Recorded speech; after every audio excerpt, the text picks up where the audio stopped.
Students, आज हम चर्चा करेंगे नालंदा विश्वविद्यालय।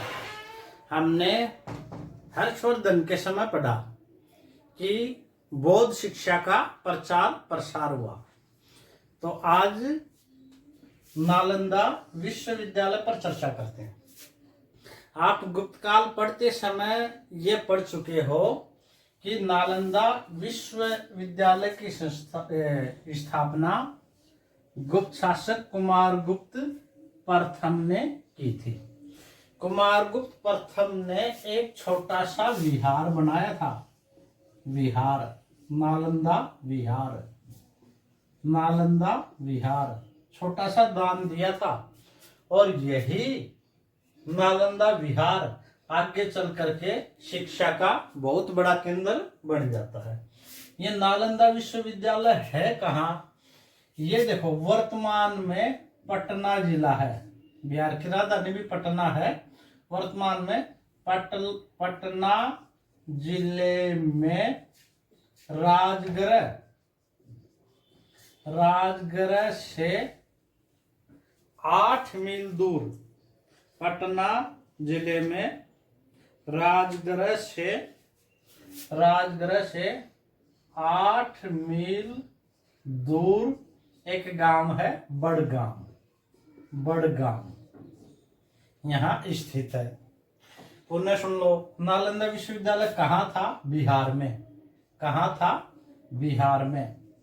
और आगे बढ़े तो बिहार के किस जिले में था? पटना जिले में। किस गांव के पास? बड़गांव के पास। इसका संस्थापक हो गया कुमारगुप्त प्रथम। और ये 5वीं से 7वीं शताब्दी के मध्य बौद्ध धर्म की शिक्षा का मुख्य केंद्र था। एक बात पुनः सुनो, नालंदा विश्वविद्यालय में कौन से धर्म की शिक्षा दी जाती थी? बौद्ध धर्म की शिक्षा। और बौद्ध धर्म में भी किसकी? महायान बौद्ध धर्म की शिक्षा दी जाती थी। महायान बौद्ध धर्म की शिक्षा दी जाती थी। आगे देखो, यहां जो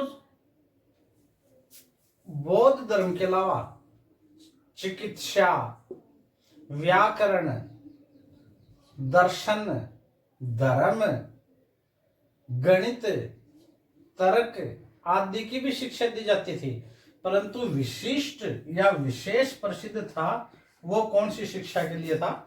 बौद्ध धर्म की महायान शिक्षा के लिए।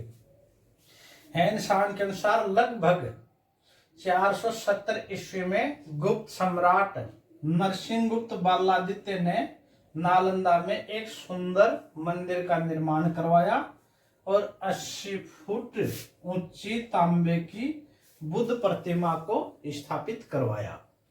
अब देखो, एक एग्जाम में यह भी पूछा गया था, नालंदा विश्वविद्यालय में 80 फुट ऊंची तांबे की बुद्ध प्रतिमा किसने बनवाई थी? तो ये किसने बनवाई थी? नरसिंहगुप्त बालादित्य ने। और इसी प्रश्न को एक और भी तरह से पूछ लिया, नालंदा विश्वविद्यालय में किसके द्वारा 80 फुट ऊंची महात्मा बुद्ध की तांबे की मूर्ति देखी गई का उल्लेख है? किसके द्वारा देखी गई? हैनसांग के द्वारा। किस गुप्त सम्राट ने बनाई थी? नरसिंहगुप्त बालादित्य ने। एक ये फिर इंपॉर्टेंट है, शैलेंद्र शासक, ये जावा के थे। जावा के शैलेंद्र शासक बालपुत्र देव ने तत्कालीन मगध नरेश देवपाल, ये पाल वंश का शासक था। हर्षवर्धन का शासन समाप्त हो गया था, फिर पाल वंश का यहाँ अधिकार हो गया था।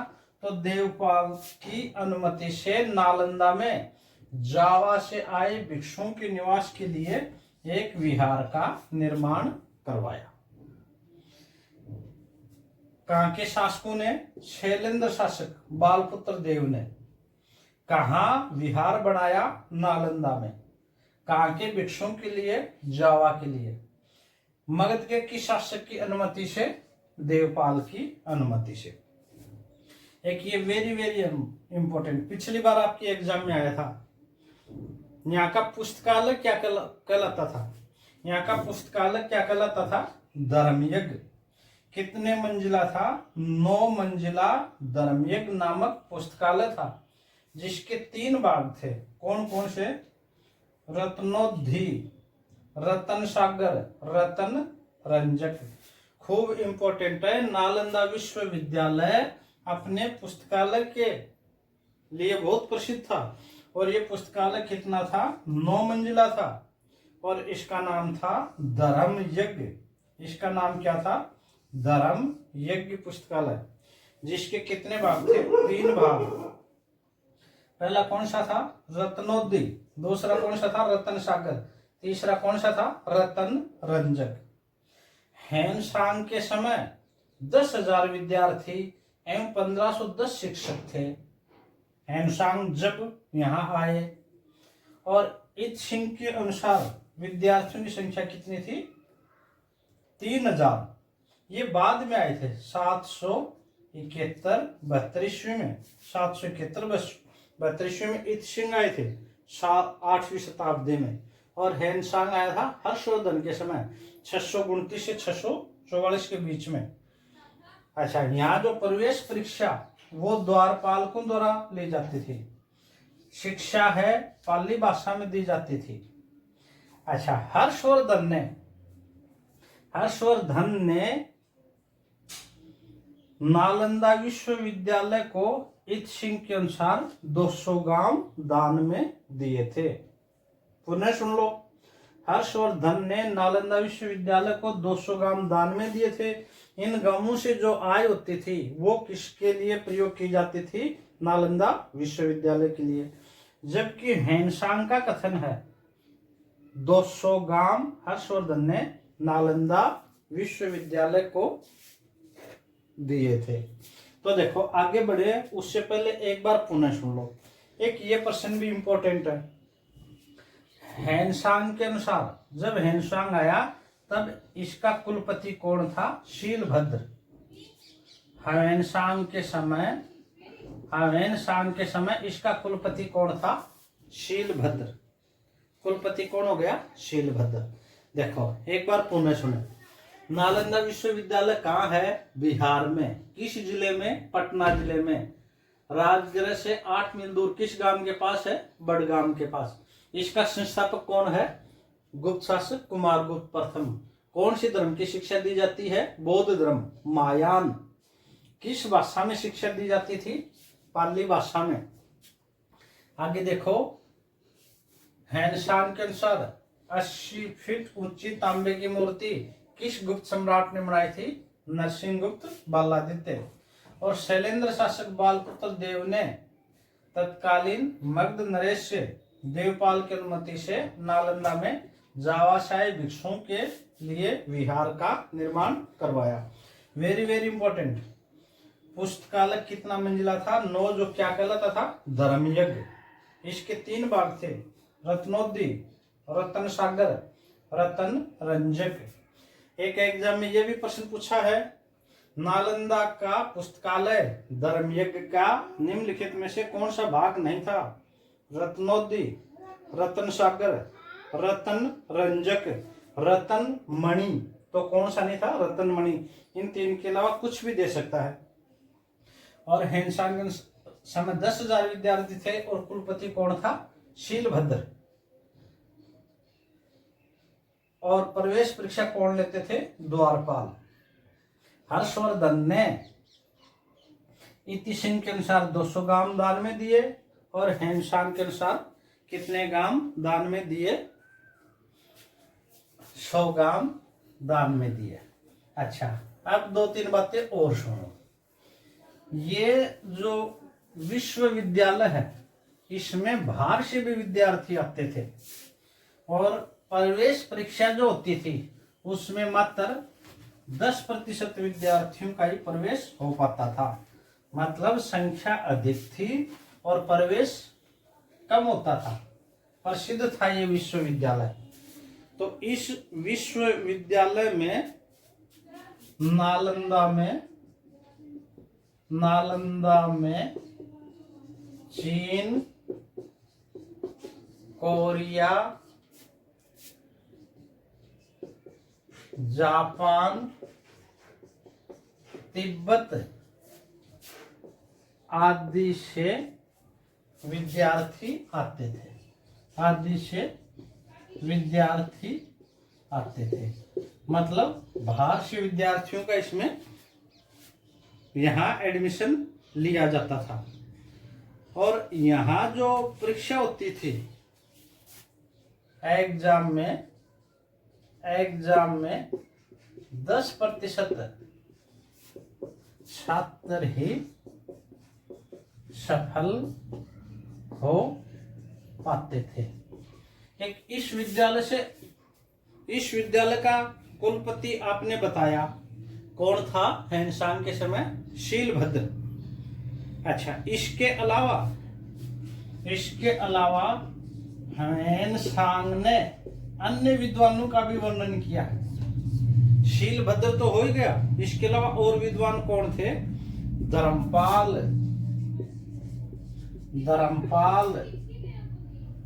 इंद्रपाल। यहाँ के अन्य प्रसिद्ध विद्वान कौन थे? धर्मपाल, इंद्रपाल, गुणमती, स्थिरमती।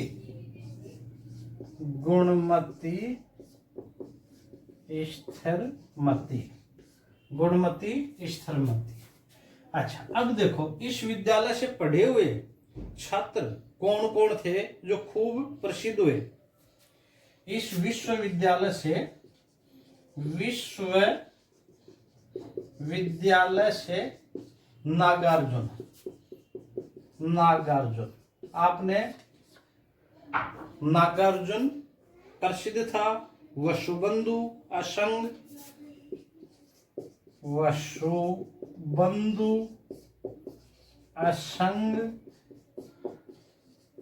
धर्मकीर्ति आदि विद्वान भी इसी विश्वविद्यालय से पढ़े हुए थे।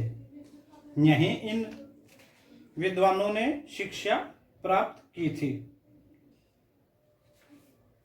ये जो विश्वविद्यालय है 1 मील लंबा।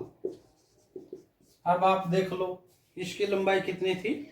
1 मील लंबा तथा 1.5 मील चौड़ा था। 1.5 मील चौड़ा था। इस विश्वविद्यालय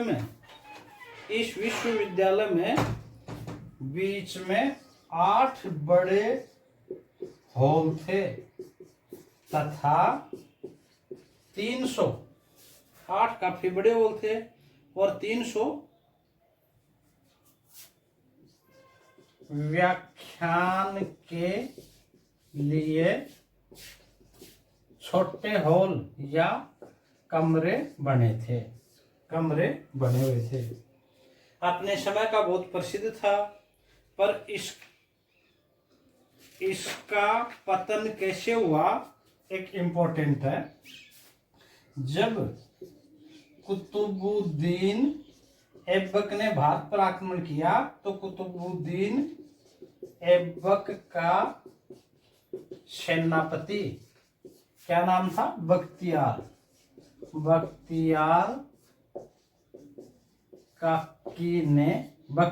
खिलजी ने। कौन था? बख्तियार खिलजी ने मठ समझकर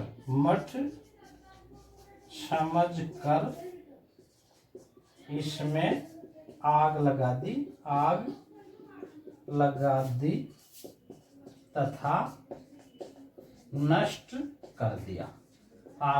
तथा नष्ट कर दिया। तो ये हो गया हमारा नालंदा विश्वविद्यालय। कहाँ से विद्यार्थी आते थे? इसमें विद्यार्थी आते थे चीन, कोरिया, जापान, तिब्बत, श्रीलंका, एक जावा से। प्रसिद्ध विद्वान कौन थे? धर्मपाल, इंद्रपाल, गुणमती, स्थिरमती। पढ़े हुए कौन स्टूडेंट थे? नागार्जुन, वसुबंधु, असंग, धर्मकीर्ति।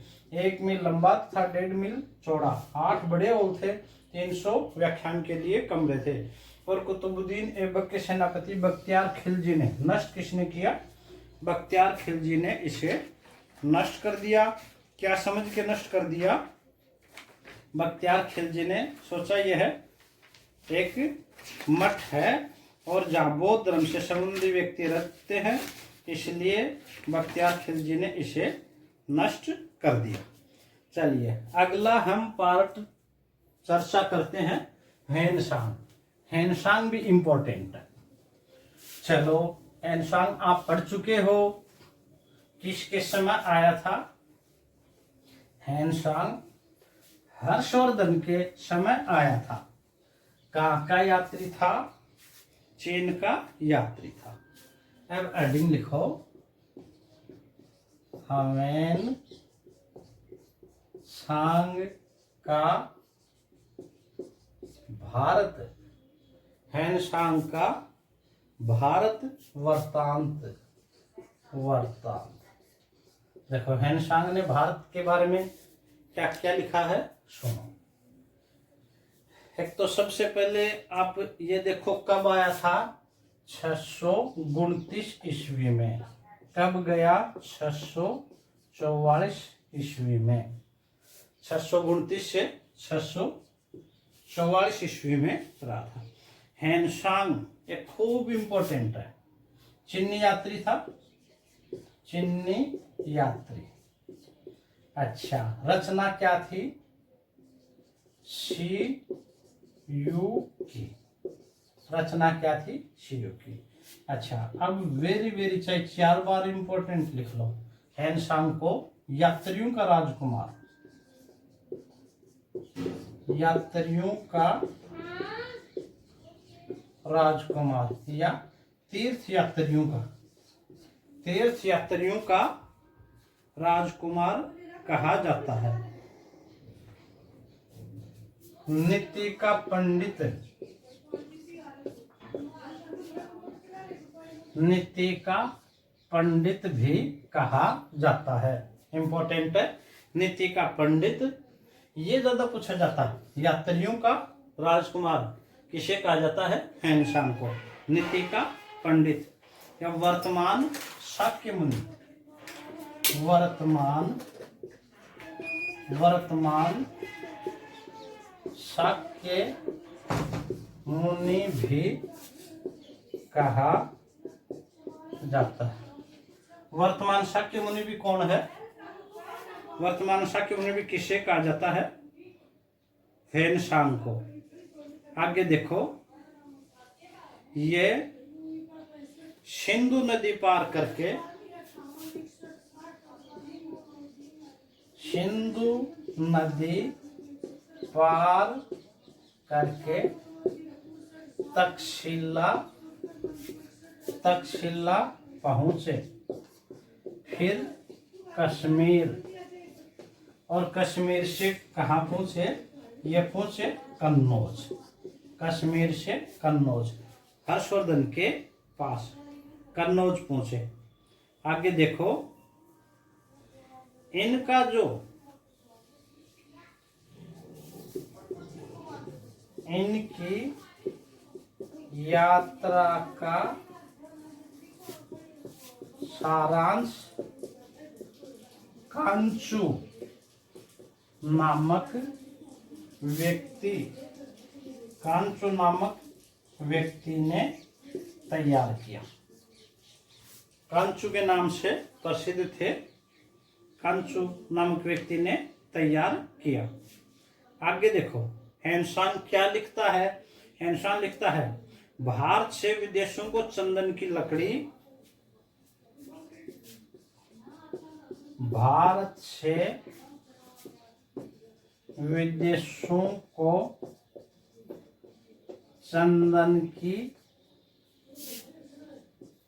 लकड़ी, भारत को विदेशों से चंदन की लकड़ी, जड़ी बूटियां, गरम मसाले, जड़ी बूटियां, गरम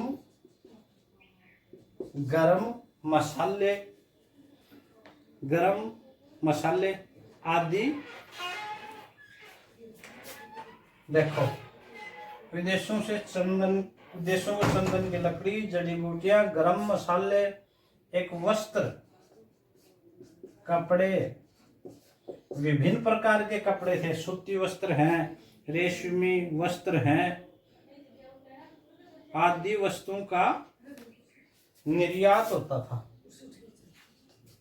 आदि का निर्यात होता था तथा हैंसांग के अनुसार विदेशों से क्या मंगवाया जाता था? विदेशों से घोड़े सबसे मुख्य घोड़े थे। घोड़े, धूप, हेरा, हाथी दांत आदि का आयात किया जाता था। आदि का आयात किया जाता था। आदि का आयात किया जाता था। अब देखो, हर्षवर्धन के समय जो सिक्के हैं उनका प्रचलन कम हो गया था। सोने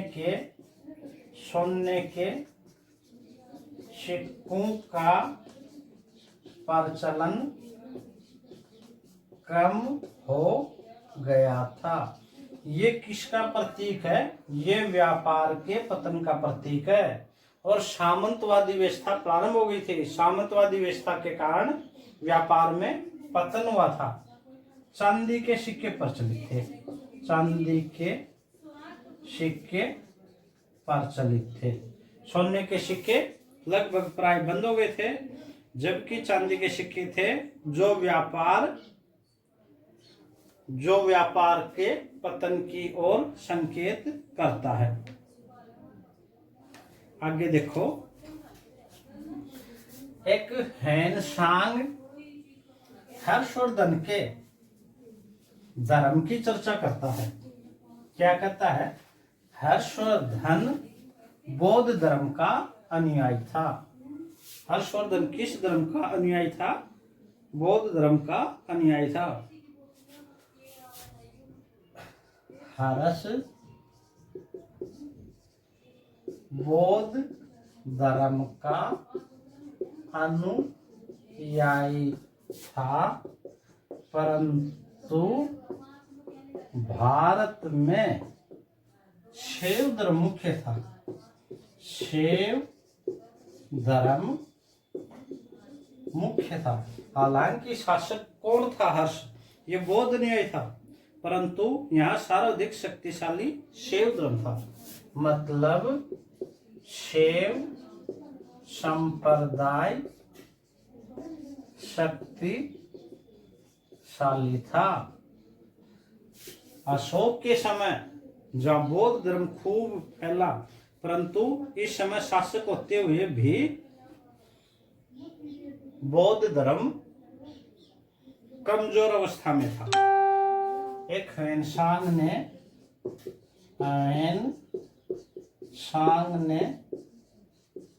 कर्षकों को शूद्र कहा। कर्षकों को शूद्र कहा। इस समय अंतरजातीय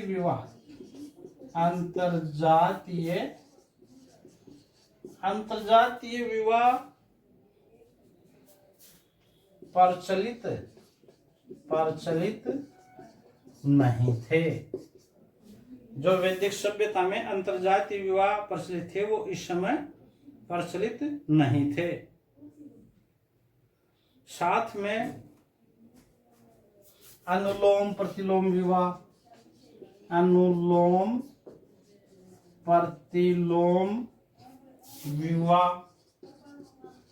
आदि को भी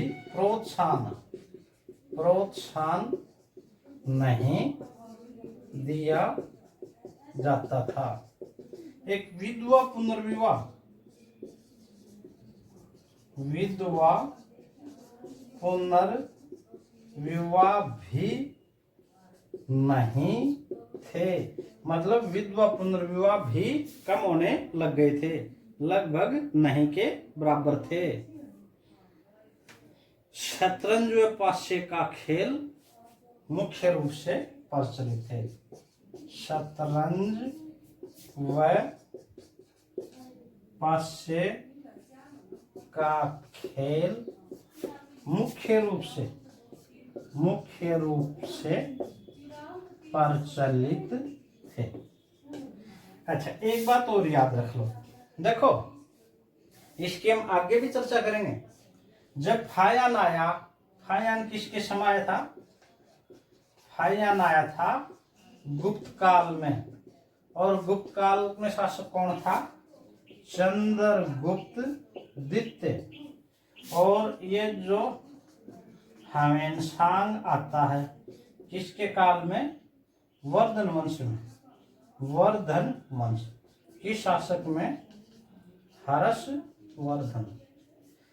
ह्वेनसांग को स्थल मार्ग तथा जल मार्ग दोनों ही मार्गों में डाकुओं का शिकार होना पड़ा।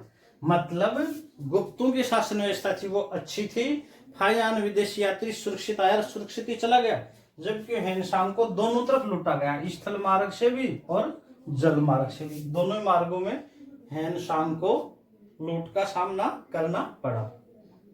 तो इस समय ये हो गए ह्वेनसांग। ह्वेनसांग में क्या याद करोगे? ये 629 से 644 भारत में आए थे। ये यात्रियों का राजकुमार, नीति का पंडित, आधुनिक शाक्य मुनि कहा जाता है, खूब इंपॉर्टेंट है। एक इनकी रचना शेयू की खूब इंपॉर्टेंट है। उस समय नालंदा, अच्छा ह्वेनसांग ने नालंदा विश्वविद्यालय में अध्ययन किया था। नालंदा विश्वविद्यालय में अध्ययन किया था। और ह्वेनसांग फिर दक्षिण में भी गया था, काची। दक्षिण में काची की भी यात्रा की थी। यहाँ भी बौद्ध धर्म का काची विश्वविद्यालय में गए थे।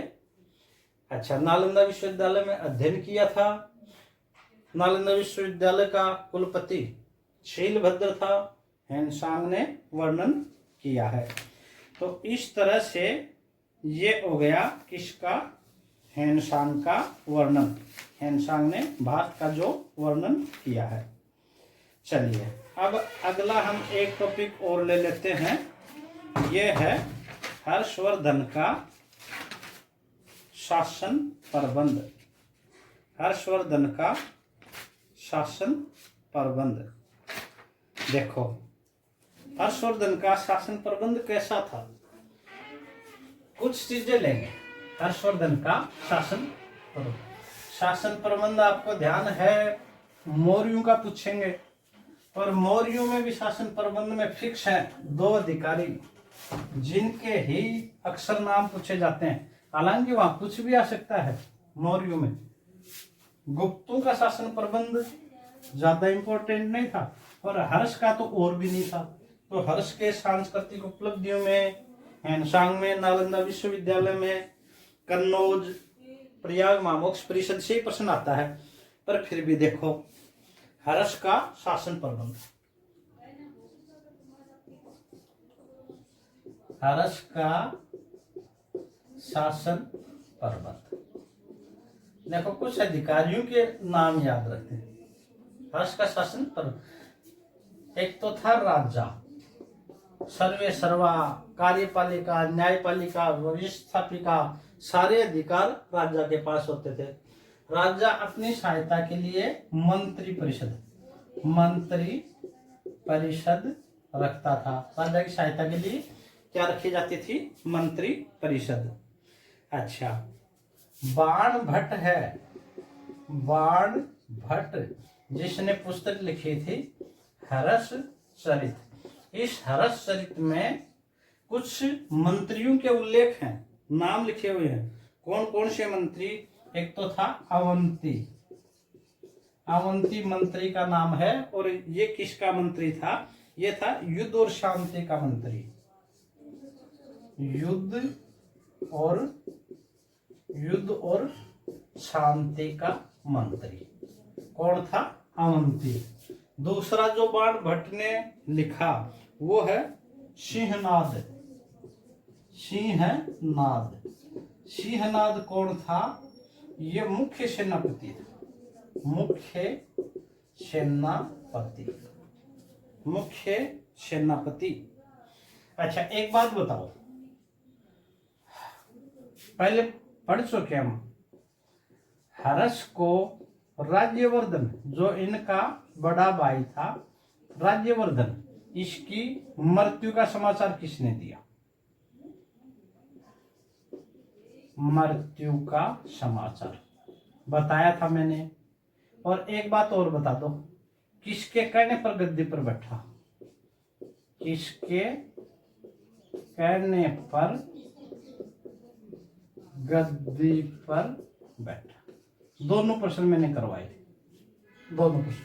ऑप्शन देता हूं, एक तो है कुंतल, एक है सिंहनाद।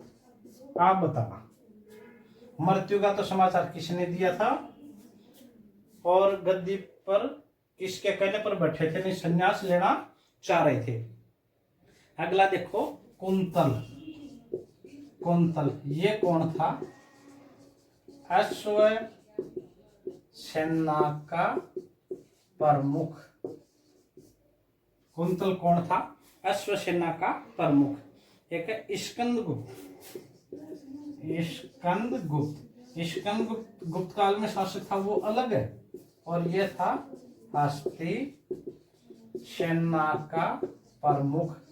हस्ती सेना का प्रमुख। देखो ये तो थे, नाम याद करने हैं। अवंती किस पद पर था? युद्ध और शांति का। सिंहनाद मुख्य सेनापति, कुंतल अश्व सेना का प्रमुख, और स्कंदगुप्त हस्ती सेना का प्रमुख। चलो मैं आपको बता देता हूं, मृत्यु का समाचार तो किसने दिया था? राज्यवर्धन का। ये तो दिया था कुंतल ने। ये किसने दिया था? और गद्दी पर किसके कहने पर बैठा था?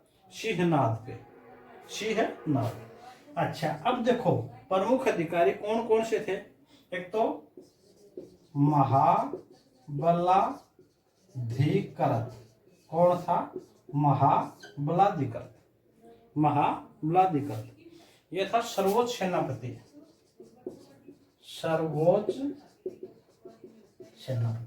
ये कौन था? सर्वोच्च सेनापति।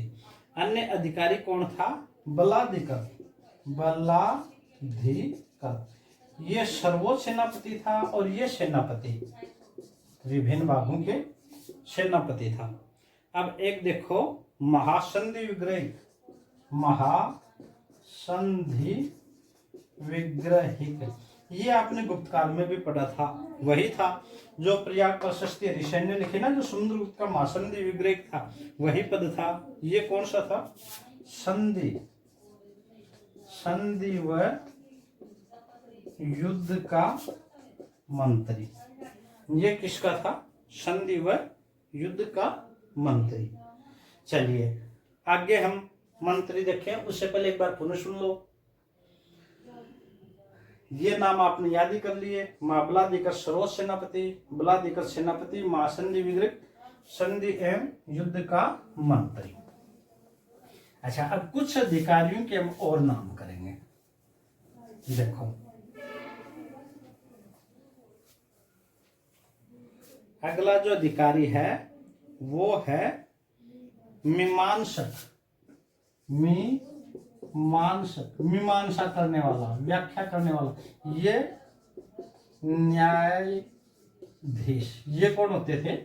मीमांसक न्यायाधीश को कहते थे। एक महाप्रतिहार, ये पहले भी पढ़ चुके हो। महाप्रतिहार कौन थे? महाप्रतिहार थे राजप्रसादों के रक्षक। राजप्रसाद के रक्षक पहले आ चुका है, मौर्य काल में आ चुका है। एक था पटलिक, ये कौन था? राजकीय कागजातों की देखभाल करने वाला,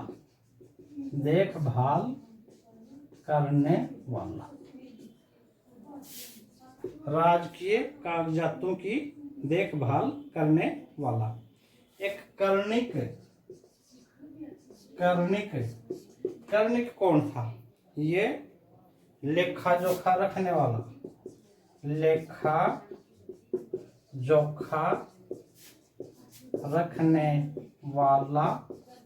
लिपिक, लेखा जोखा रखने वाला लिपिक था।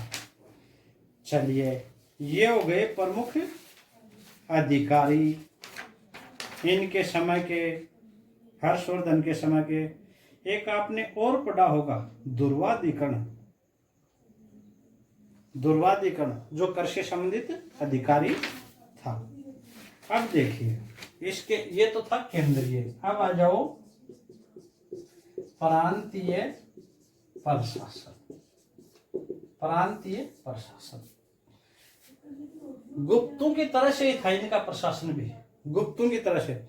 इनका जो प्रांतीय जो राज्य है वो अनेक प्रांतों में बटा हुआ था। राज्य अनेक प्रांतों में बटा हुआ था। अच्छा, और इन पर सामान्यतः क्या कहा जाता था? भुक्ति। राज्य को क्या कहा जाता था? भुक्ति, जैसा कि गुप्त काल में कहा जाता था। और इस भुक्ति का अधिकारी राजकुल का ही व्यक्ति होता था और उसे ऊपरीक नामक अधिकारी भुक्ति का प्रमुख होता था। अच्छा, साथ में एक बात और देखो, ये ऊपरी राज परिवार से संबंधित होता था। अच्छा, इसके बाद में प्रशासन है, नीचे है विषय क्या था? जिला। जो भुक्ति है, प्रांत है, वो किस में बटा हुआ था? वो बटा हुआ था विषय में। विषय क्या इकाई थी? जिला। और इसका अधिकारी, विषय का अधिकारी क्या होता था? विषयपति। इसका अधिकारी होता था विषयपति। और विषय से छोटे थे पटकों क्या होती थी? तहसील। पटके क्या होती थी? तहसील। अच्छा, और सबसे छोटी इकाई थी ग्राम प्रशासन सबसे छोटी इकाई होती थी। और ग्राम प्रशासन का सर्वोच्च अधिकारी वो ग्रामिक होता था। वो कौन होता था? सर्वोच्च अधिकारी ग्रामिक होता था। चलिए, इस तरह का था हर्षवर्धन का प्रशासन बहुत ज्यादा इंपॉर्टेंट नहीं था। तो आप आज जो हमने पढ़ा, एक तो आज हमने पढ़ा नालंदा विश्वविद्यालय, जिसकी स्थापना किसने की थी? कुमारगुप्त ने। अच्छा, गुप्त शासक बालादित्य ने 80 फीट ऊंची तांबे की मूर्ति लगवाई थी, हेनसांग ने वर्णन किया है। और एक मंदिर बनवाया था 470 ईस्वी में। अच्छा, महायान बौद्ध धर्म का मुख्य केंद्र था। हालांकि शिक्षा और भी विषयों की दी जाती थी। इसके आगे देखो, आपने पढ़ा है, इसका धर्मयज्ञ पुस्तकालय था जो 3 भागों में बटा हुआ था। हेनसांग आया जब 10,000 विद्यार्थी थे, 1510 शिक्षक थे, शीलभद्र कुलपति था और बख्तियार खिलजी ने इसको नष्ट कर दिया था। इसके बाद मैंने पढ़ा हेनसांग 629 से 644, चीनी यात्रियों का राजकुमार। अच्छा, आधुनिक शाक्य मुनि। आगे देखो, इनकी जो हेनसांग की रचना थी शिव की। नालंदा विश्वविद्यालय में अध्ययन किया। अच्छा, और इन्होंने हर्ष का जो धर्म है वो बौद्ध धर्म का अनुयायी बताया। उसके बाद में हमने इनका प्रशासन किया। आप यहाँ तक कर लें। कल की क्लास में हमारा ये टॉपिक पूरा हो जाएगा, सामाजिक आर्थिक, इन पर हम चर्चा कर लेंगे।